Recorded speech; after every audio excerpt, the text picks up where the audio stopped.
It is my great pleasure, Zainab, that you have agreed to give the seminar today. So for the audience online and in the seminar room, Dr. Zainab Mai-Bornu joined the School of History, Politics and International Relations in April 2021 at the University of Leicester.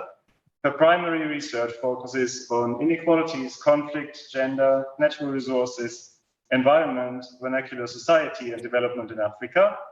And much of her current work is concerned with amplifying marginalized voices within the context of vernacular security. Zainab is a member of the Intelligence, Security and Strategic Studies Research Cluster and the Institute for Environmental Futures at the University of Leicester.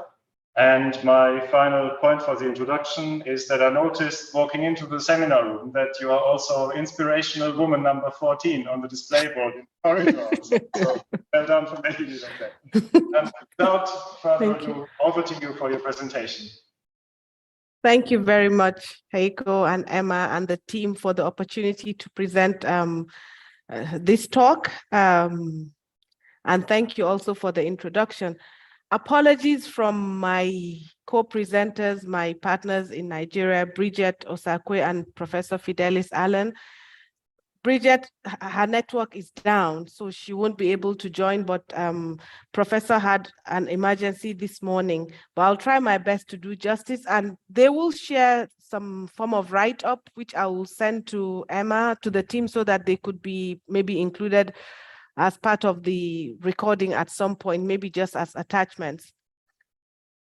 So the issue of, the environment in Nigeria is one that is very important, in particular to talk about the Niger Delta. This is the area where the resources, the oil and gas resources are extracted from in Nigeria, but we see issues when it comes to the extraction process. The activities have major impacts on the environment, and over the years, the Ogoni, the Ijaw, and other groups, ethnic groups in the Niger Delta have been vocal in terms of trying to get attention to what is happening to the environment.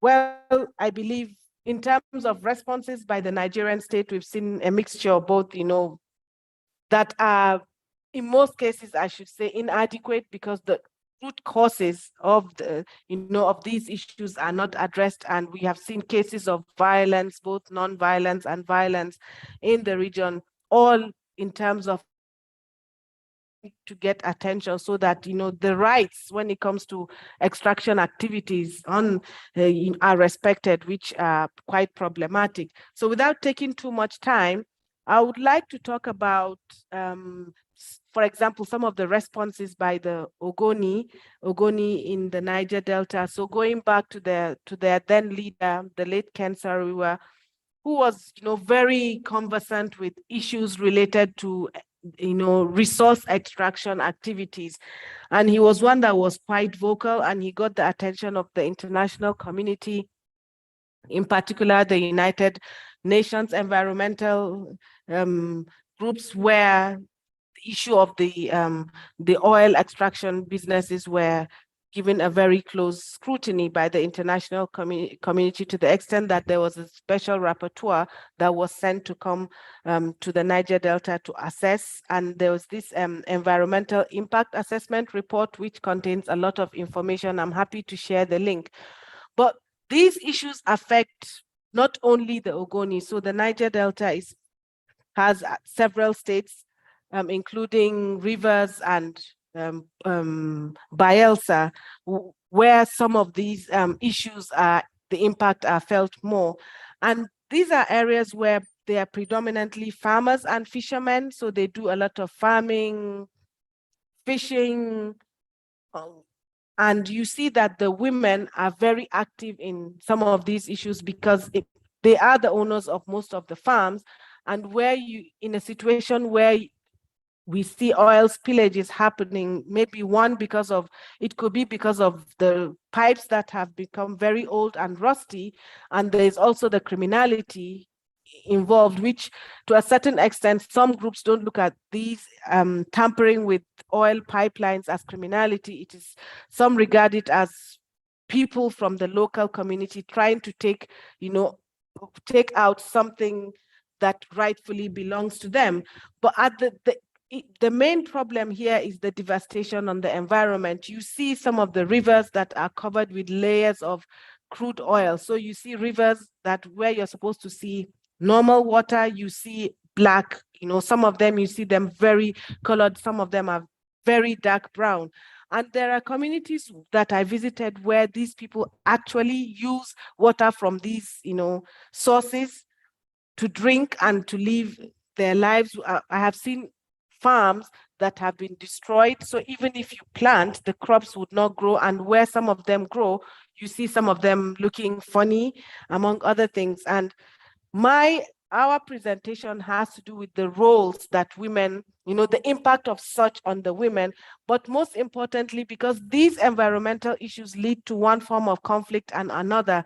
And we know the Nigerian state is yet to address these issues effectively, in addition to multinational organizations like Shell and the others, but in particular Shell multinational, because they are major stakeholders in the extraction activities. I've tried my best to engage with them, but this is discussion that is ongoing, just to call their attention to the plight of the women. And when we talk about the women, going back historically, we've seen during the protests organized under the Ogoni platform, under their leader, Ken Saro-Wiwa, we saw Ogoni women being at the forefront of these protests, and the understanding is that if you put women in front, it will signify peace, it will signify non-violence, so that the Nigerian security apparatus, will not respond using violence. But I think going back, what we saw at that time, the response was always through the use of force, so using arms and ammunition. So my research has taken me to the Niger Delta, and I've worked with people like Professor Fidelis Allen from the University of Port Harcourt, and groups like West African Peace Network, where my colleague Bridget Osakwe works, and they're doing a lot in trying to bring in the women, to amplify the voices of women in the conflict and peace and conflict dynamics. So this is something that has been going on, and here we are in the year 2023. We're still asking questions. How is the oil extractive industry affecting the livelihoods of women in the Niger Delta? It is important to state that the extractive industries are central, and they account for major revenues accruing to, a country like Nigeria. They do include some form of corporate social responsibilities, which is, we would say is commendable. But we see where I've visited communities in the Niger Delta where I have seen abandoned projects that were given to some of these, to some community members, really in terms of maybe bringing some form of development. But I know a lot has been written on Nigerian conflicts, but very little is known about the roles of women, especially when we talk about peace building. Most studies have tended to take this top-down approach, more in terms of speaking about, rather than with women to share their, lived experiences. But my work with the women brought to the fore so many issues that are happening in the Niger Delta in terms of the environment.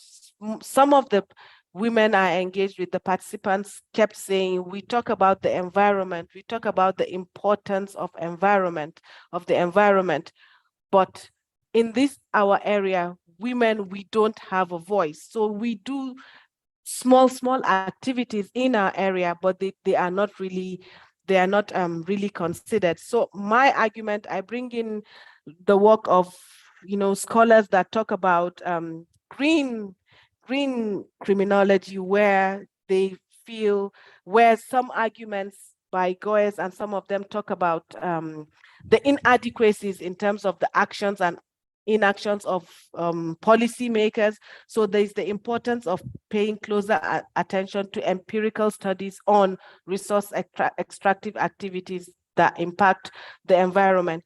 And we see increasing calls, they talk about climate change. But when you talk about, and we see, so many studies that talk about climate change, places like Africa. Yes, we know that local people also contribute, are important because the environment is a common good. So we need to do a lot in protecting the environment. But what does climate change mean to the local people, to the local woman in the Niger Delta, to the woman that has a farm, or to some of these group of youth that do go to tamper with some of these pipelines that destroy the environment. So in our work, both Fidelis and Bridget, we focus on using participatory methodologies. Participatory, why? Because it is important to get the participants, the people we are working with, to form an integral part of the work we're doing. And we want it to be that it is their voices, not us. We try our best to see that the women speak. So the women are the ones that speak for themselves about how extractive industries affect their livelihoods and the environment. And when we talk about the environment, these are areas that if you go to the Niger Delta, you actually see gas being flared in these communities, because the proximity between some of these sites where the activities are going and the local communities is like they're quite together. Some of these sites are embedded in some of these communities. So it is important to understand that the impact some of these have on the women, it goes beyond, feeding. So it goes beyond subsistence issues, but also to talk about issues to do with health. Some of them say, when you go to fetch water, like I mentioned, you see everything being covered with oil. And one of the groups that I engage with, for example, the Ijaw Women Connect, this is a local NGO, although it's international, that focus on issues affecting the Ijaw, one of the main ethnic groups in the Niger Delta. The peace building activities they're quite effective, but very limited.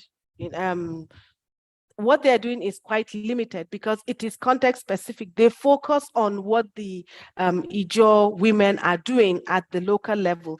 But when you go a few kilometers from some of these communities, you come across other opportunities, other communities like the Ogbia, the Ogoni, and the others. So what we are trying to do is trying to bring together these women groups to come together, one, to learn from each other some of the strategies they're doing in terms of environmental peace building. Yes, they do a lot of peace building activities because the woman in Africa is very powerful. Although I know patriarchy plays a lot, we see issues, women being relegated and marginalized because the woman in Africa is supposed to be seen, not heard. And sometimes when you try to talk, they shut you up to say, like, the woman, this is not a place for the woman to engage, it is for the men. And they do take the decisions on behalf of the women, although there are changes, I must say. But what we observed in the Niger Delta is that a lot is going on, but they are all context specific. So we want to try and bring them together because the issues that have to do with the environment, they're general. They don't discriminate maybe between one state or the other. When the gas is being flared, for example, if it affects so many, and even the rivers that are polluted and the farmlands, they do affect everyone. So we're trying to bring them together so that the importance of associating nature with women, which is what we found in some of the work by scholars like Shiva, who focused on India, but we're trying to also, we see the relevance of her work within the context of the Niger Delta, because for the Ogoni, for example, the land is blessed. So therefore, anything that affects the land affects the Ogoni woman. So, and we know that women are affected in various ways by this extraction. So we're trying to say to them that, yes, you all have issues, you're all different in terms of ethnic composition, but we want you to come together and talk about, when you talk about peace building, when you preach to your sons, to your husbands, to your nephews, it is important to talk about not only about the conflict when we talk about people fighting with each other, you're trying to bring them down to mediate, you should also talk about respecting the environment. But in order for you to talk about respecting the environment, because we have a lot of conflicts arising, in terms of land ownership. Land is a premium in Africa, and the land historically, land was normally inherited, so not bought with money, for example. But changes, we've seen land grabbing, and we've seen the land taken away forcefully from the rightful owners. So sometimes we see disagreements and conflict regarding the land. So we say to them, peace building is not only about when people take up arms, when they're fighting, but we want you to also talk about using the environment as a form of, a peace building strategy. It is important to understand that the environment is important. It belongs to all. So all these destructive shocks on women as caregivers in the society could be used as a way where we could preach peace and non-violence to local community groups, especially the youth. So here, I'm talking both male and female, to say that these impacts on livelihoods are important, because decision makers, we know they tend to ignore, but let us see how we could focus on a gendered attention to the environment as a common good. So we're trying to bring them together so that they could start dialogue with each other, learn from each other, even share concerns, maybe concerns being experienced by one community in Rivers State in Nigeria, for example, would be something that a group in Bayelsa State or Delta State in Nigeria, they would be able to share their own experience, and then maybe try to exchange strategy and see how we could bring about some form of peace building. The issue of environmental peace building is one that is not really talked about a lot in Nigeria. The focus, like I said, is on other aspects of the conflicts. But we are arguing that the women are important. They have the lived experiences, and we are saying that the local strategies that they're using are important. And these could be learned and shared. I remember engaging with some of the reformed militants, female militants, but they said the argument is that the problem is with the government. So government, they're talking about government at the local level. So the local government level, which now feeds the state level and now taken over to the national level. They argue that the government, they don't really consider them. They don't listen to them. They don't even listen to their own leaders, but they feel that they want to say, they have something to say in terms of bringing about peace using the environment in Nigeria, but they don't have the opportunity. So this is what we are trying to do, to leverage on local initiatives used. But when we bring whatever we have together, we'll try and see how we're trying to share some of these lessons learned to see how we could have some form of peace. But perhaps I should stop at this point rather than go deep into some of these issues. But I can say that there's a lot involved when we talk about environmental peace building.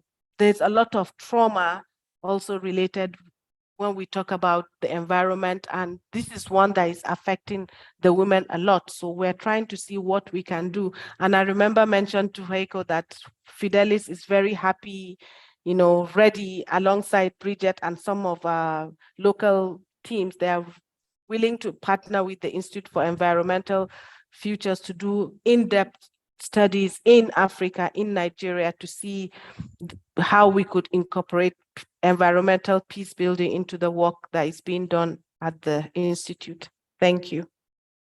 Thank you very much for that talk, Zainab. We have people here in the audience, we have people online, so we can keep an eye on the chat if people online have any questions. I'll send it to your email. My email. Yeah.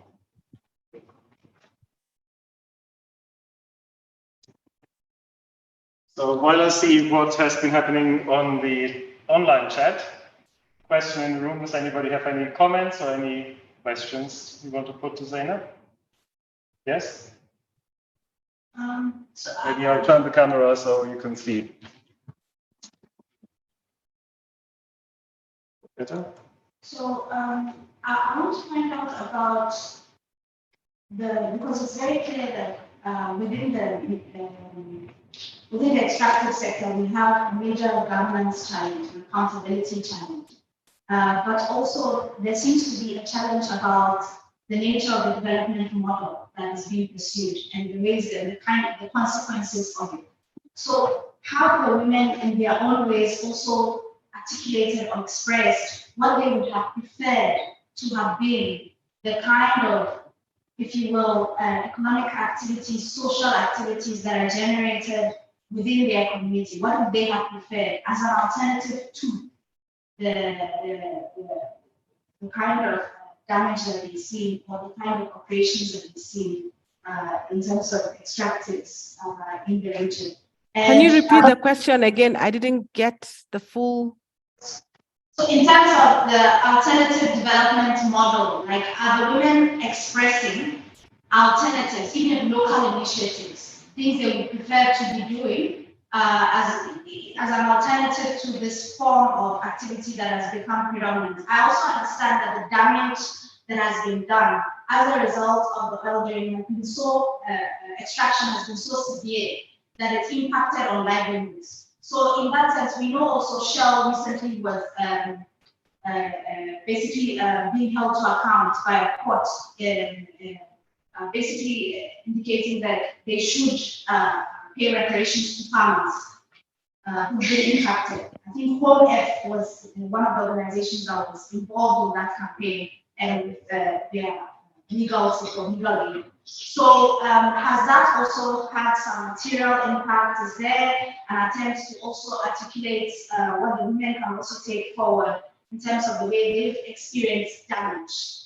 And then the broader question of loss and damage. We know in COP, there were these conversations around loss and damage and the moves for developing countries to make demands about the impacts of corporations and the climate change on people's lives. Is there also moves to kind of express or some framing that you are taking in the Niger Delta or the women are expressing in terms of what they think reparations should be? Is there a conversation around it? Also, I just want to take note that the point you raised about gender-based violence and trauma and healing is such a critical point, and I'm saying this as a feminist who was involved in the extractivism movement, anti-extractivism movement in Africa, that this is an important shift that has taken place among feminists. We're now thinking about focusing more on trauma and healing and creating spaces for that. So I look forward to seeing how you develop it practically. But linked to that, the NGOs, which ones have you seen being very enabling and supportive allies? But are there those that are also trying to control and dominate the conversation? And you implied something about the patriarchal kind of influences that kind of shape and constrain this space for women. Can you maybe make a bit more explicit, apart from the traditional local-based groups that may be shaping the campaign and messaging, what about the role of NGOs? So I just want to understand from your perspective, what have you seen? Thank you. So I think, if I'm not mistaken, about 4 or 5 questions. So I'll try my best to address. One, you're talking about development, right? And maybe support coming from companies like Shell. I think the reality, based on what I saw on ground in the Delta, is that even if, we talk about issues like corporate social responsibility, and you're talking about maybe if the women's voices are heard when it comes to articulating some of these things, some of these issues and being presented. Well, maybe some are, but the communities I visited, my understanding is their voices are not heard. Rather, it is the men that take these decisions. And even when you see support coming from the oil companies, that problem of corruption comes into play. You tend to see that they favor their own relatives when some of these support come. I remember engaging in one of the communities, the support that comes in terms of scholarship from Shell and some of the multinational companies.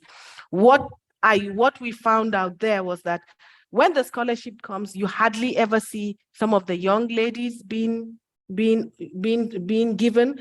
Even where you see some of them, they're mostly relatives of some of the leaders. In most of the states in the Delta, they have what we call CDC, so Community Development Committees, and these are committees that are embedded in each communities. They're supposed to be, focusing in terms of the welfare, the well-being of all in the communities. They have women leaders in these organizations, but most of them just tend to take care of, when you have meetings, they tend to take care of feeding, providing refreshments. They are not always given that platform to voice out, to even say, these are the issues affecting women. And when the resources come, this is how we want, or these are the ways we want some of these funds administered. So this issue of patriarchy is always there. And I have not seen, maybe there are very strong vocal women in the Niger Delta, but I want you to understand that our work is not focusing on the top, the recognized ones. We're focused on those at the grassroots level, those that actually bear the brunt of these issues. These are the focal points of what we're trying to do. And in our engagements with some of these organizations, like last year, I attended the Geneva Peace Week, and I had the opportunity of engaging with Geneva-based and international organizations that are working on peace and conflict issues. So what we tried to do, we shared a digital content that gave them a good picture of what they need to know, but most importantly, hearing the voices of those affected. So the issue of corruption is there, and I believe a lot of work needs to be done. You spoke about NGOs, for example. There are so many NGOs operating in the Delta. Some of them are very strong, very powerful.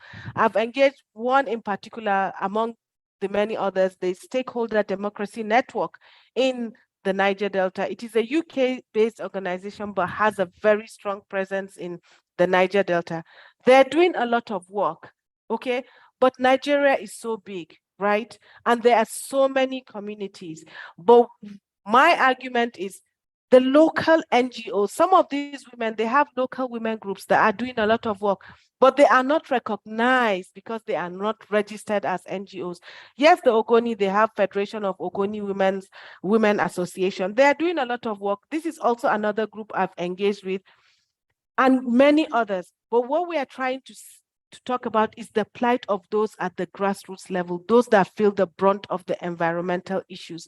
We feel their voices need to be heard, and we feel some of the local strategies they're using in terms of peace building should be considered, and see how some of these could be even applied to at the maybe local government level, to maybe the state level, and possibly to the national and international levels. Which other parts of the questions did I miss out? Did I answer all? Yes, thank you. Thank you. But I'm happy to hear that you've done some work, across Africa. But I believe that going by arguments raised by ecofeminists, you definitely come across cases and with real evidence where the women's voices are missing. And I think a lot needs to be done in amplifying those voices. Thank you, Zainab, for answering all these questions. We have an online question from the online audience, and that question is, you talked about the attitude to women being seen but not heard. Are there any projects being run in schools to educate young boys that the opinions and voices of women and girls should be heard? And if attitudes to women are to change, then men will need to be involved in the process. Exactly. To my knowledge, I don't know of any program, I may be wrong, that is talking about that. But part of what my research on gender-based violence, for example. Or before I talk about gender-based violence, let's talk about Africa, traditional Africa, okay? Africa, the culture is that the women are supposed to be seen, not heard. So it's that traditional role of the woman being the caregiver to take care of the home, right? But we see a lot of efforts that women, even at the home, the mothers, the grandmothers are doing in terms of conflict resolution. For example, there are major disagreements. You see the cases a lot being referred to the mother or to the grandmothers to try and bring about peace. So is that socialization process in Africa, which is also found in the Middle East, of the woman taking the backseat, the woman being, more as a caregiver as against like one that will play major roles, but we see women taking, playing very big roles. So what we're trying to say is that in all the social spaces in Africa, the women are there. They are the girlfriends, the wives, the mothers, the food sellers in so many places. They are always there. So we want an opportunity where local initiatives are being considered so that the voices that these initiatives being done are considered, and I see no reason why they could not be adopted.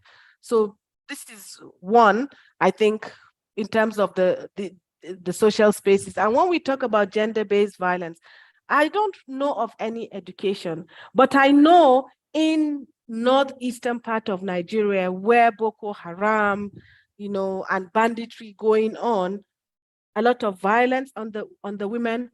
I've come across organizations like International Alert that have done some work in Borno and Yobe State in terms of changing attitudes and perceptions. When we talk about gender-based violence, I have seen where they engage with youth in schools, and they use platforms called peace clubs, where a lot of sports activities, and other games, students are engaged in some of these, where the boy and the girl will be respected. It's not about the gender, it's about collective efforts coming together to understand that we're all human, so we should not discriminate, or we should not treat the girl or the woman wrongly or negatively because they're important. So, but some of the projects that we're working on, we're developing several proposals, and these are proposals that are going to focus on addressing some of these issues. If lucky, we'll see how to take it forward at the policy making level to see maybe some of these could be incorporated as I know they have civic studies, but I think a lot needs to be done in terms of gender-based violence. But it's not only about the women when we talk about gender-based violence. I think the men also, some of them do go through some of these issues, so a lot needs to be done. Thank you, Zainab. Are there any other questions from anyone? I want to add an answer, I think, to the first set of questions asked in terms of trauma. So what is common in Africa, especially in Nigeria, when conflicts happen, the focus is on providing shelter and food, immediate, relief and response. The psychosocial aspects of these issues are not considered. So that trauma is not something that is always considered. So you see so many cases of mental health issues in Africa in some of these areas. But because of, I think, culture, the African culture, if you see maybe a woman displaying some form of, behaviors, you tend to see family members locking them up without even letting them to engage with others. So I think trauma is a major thing, but when you talk about environmental associated traumas, I think these are very important, and I think areas that a lot of work could be done. Thank you. Did you have a question? Yeah, I have a question with two parts. One that's more for contextualizing. As you've said that the main polluting activity that is taking place in the Delta is oil spills. Where do those oil spills originate? Is upstream, more downstream, generalized? So I think I would say a mixture of both. And in terms of, they do happen. So we have at two different levels. Like I mentioned earlier, there are areas where the pipes are very rusty, they're old, so they spill, right?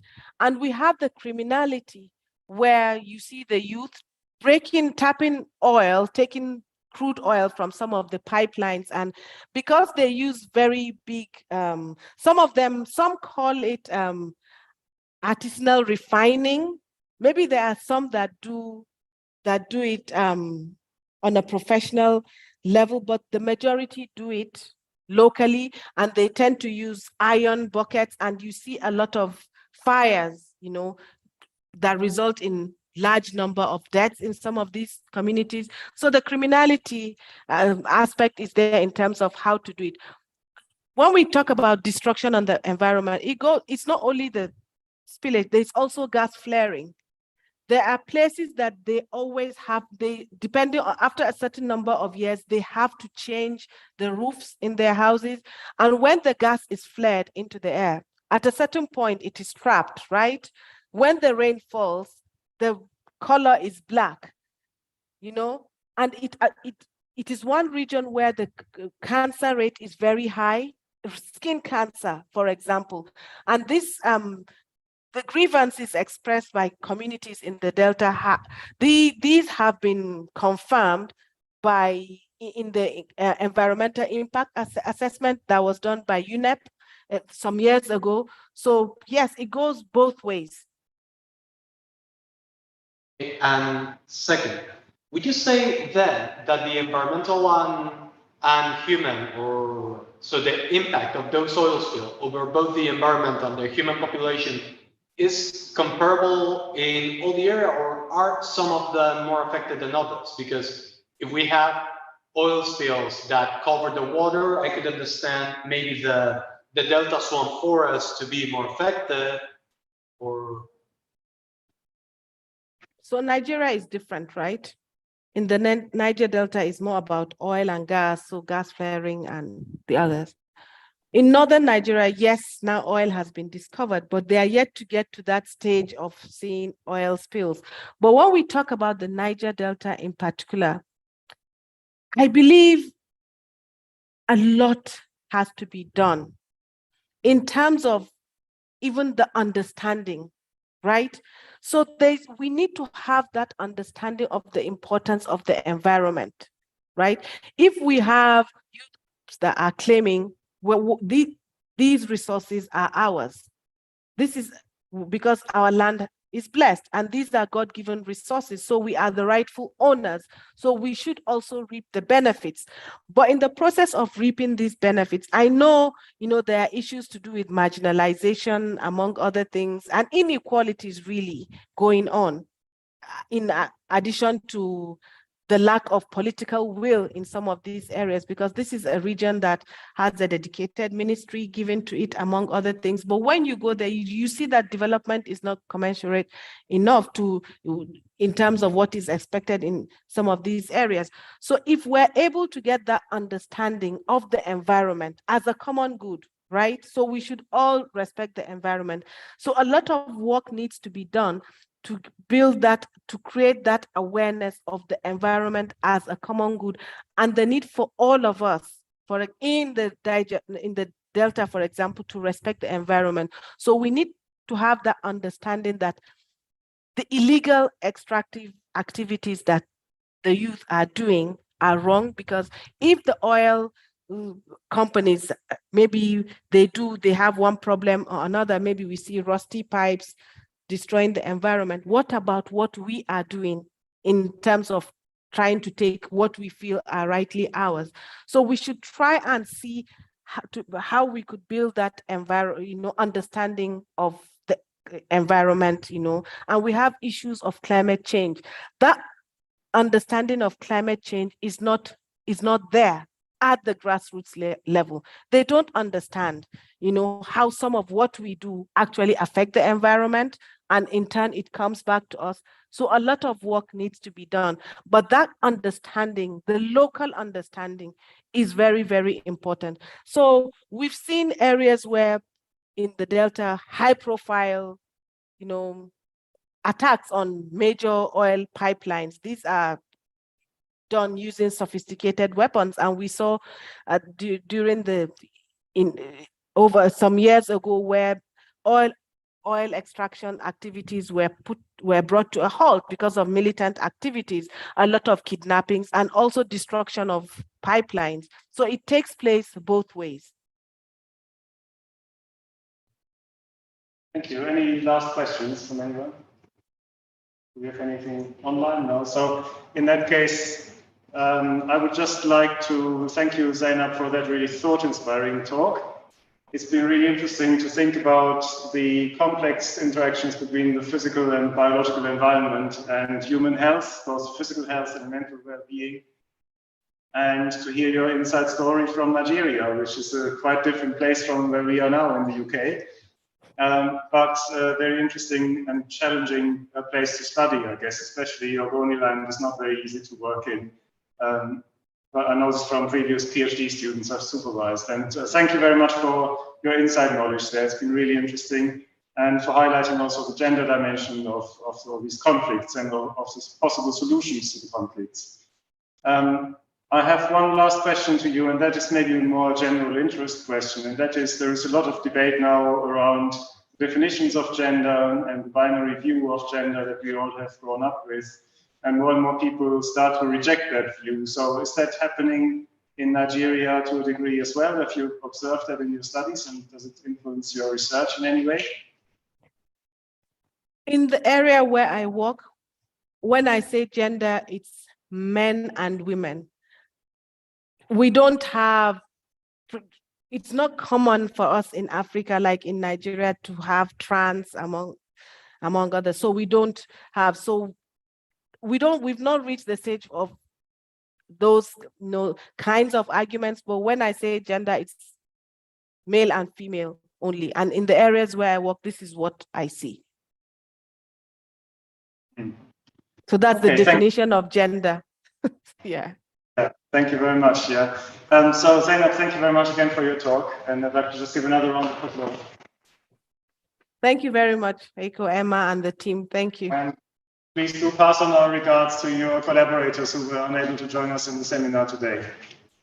I will, and I will definitely share their write-ups with you, and then hopefully we can make it available on the Institute's website. Thank you very much. Thank you to the online audience for listening in. We're going to make the recording available on our YouTube channel. Thank you for the people who are here to have coffee with us and listen to the seminar. And see you soon. Thank you, Zainab. Thank you.